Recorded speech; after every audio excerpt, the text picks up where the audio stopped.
Hello viewers, আসসালামু আলাইকুম।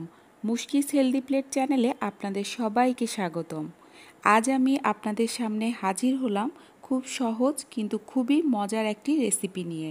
সেটি হচ্ছে কচুরলতি দিয়ে ইলিশ মাছ রান্না।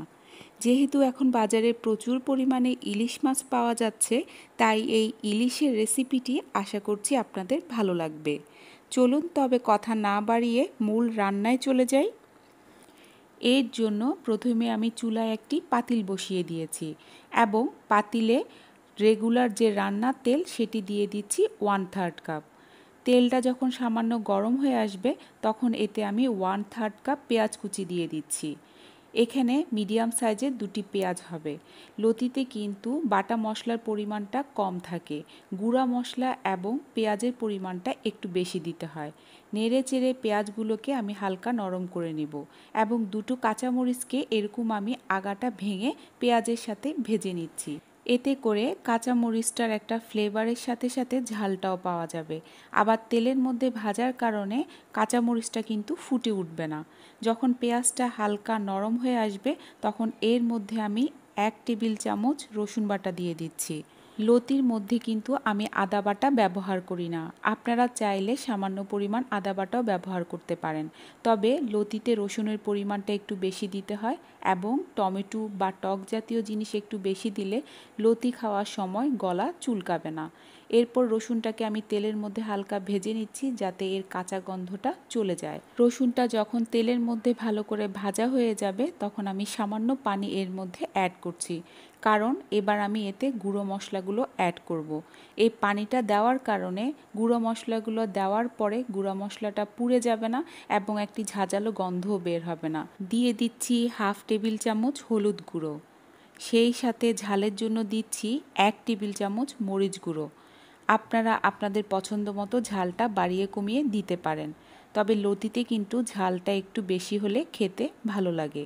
দিচ্ছি জিরা গুঁড়ো 1 চা চামচ, সেই সাথে আরও দিচ্ছি ধনে গুঁড়ো 1/2 চা চামচ এবং আরও দিচ্ছি পরিমাণ মতো লবণ। এবার সবগুলো গুঁড়ো মশলাকে আমি ভালো করে তেলের মধ্যে ভেজে নিচ্ছি। এতে করে গুঁড়ো মশলার যে একটা কাঁচা গন্ধ থাকে সেটি চলে যাবে। দিয়ে দিচ্ছি একটি ফ্রোজেন টমেটোকে ছোট ছোট টুকরো করে এর মধ্যে মিশিয়ে নিচ্ছি।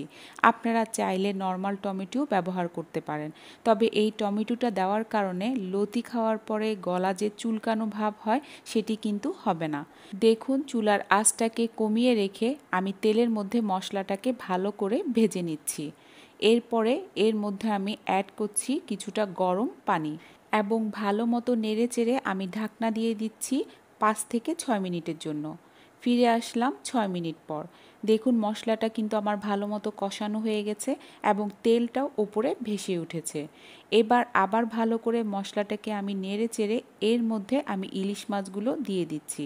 আমি এখানে 3টি বড় সাইজের ইলিশ মাছের পিস এবং 2টি ছোট টুকরো দিয়ে দিলাম এবং মাছগুলোকে আমি উল্টে মশলার সাথে মাখিয়ে নিচ্ছি।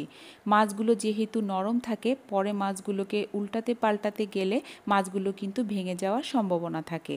মাছগুলোকে মশলার সাথে ভালো করে মাখিয়ে ঢাকনা দিয়ে দিচ্ছি 10 মিনিটের জন্য। ফিরে আসলাম 10 মিনিট পর। দেখুন মাছগুলো কিন্তু ভালো মতো কষানো হয়ে গেছে এবং তেলটাও ওপরে ভেসে উঠেছে। আমি মাঝে দুবার এসে শুধু পাতিলটা ধরে একটু ঢুলিয়ে দিয়েছিলাম যাতে নিচে দিয়ে লেগে না যায়।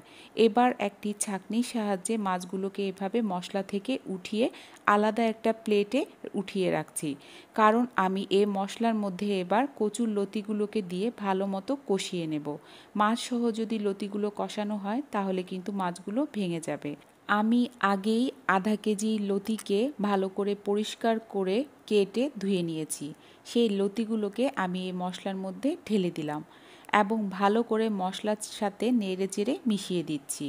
চুলার আঁচটাকে লো থেকে মিডিয়ামে রেখে এই লতিগুলোকে মশলার সাথে আমার ভালো করে কষিয়ে নিতে হবে। এর জন্য আমার 5 থেকে 6 মিনিট সময় লাগবে।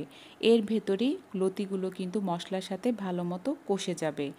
এর মধ্যে আমি পরিমাণ মতো লবণ দিয়ে দিচ্ছি, কারণ মাছের জন্য কিন্তু আমি আগেই লবণ দিয়েছিলাম।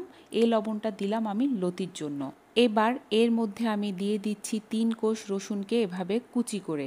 এই রসুন কুচিটা দিলে কিন্তু লতি খাওয়ার সময় গলা চুলকানোর আর কোনো সম্ভাবনা থাকে না। আপনারা তাই লতি রান্না করার সময় রসুনের পরিমাণটা বাড়িয়ে দেবেন। সাথে আরও দিচ্ছি অর্ধেকটা টমেটোকে কুচি করে। এতে করে লতির টেস্টটা কিন্তু অনেক বেড়ে যাবে এবং লতির মধ্যে একটি সুন্দর কালার আসবে। তারপর নেড়েচেড়ে আমি ঢাকনা দিয়ে দিচ্ছি 5 থেকে 7 মিনিটের জন্য। ফিরে আসলাম 7 মিনিট পর। দেখুন আমার লতিগুলো কিন্তু মশলার সাথে ভালো মতো কষানো হয়ে গেছে এবং কিছুটা পরিমাণ তেল উপরে ভেসে উঠেছে।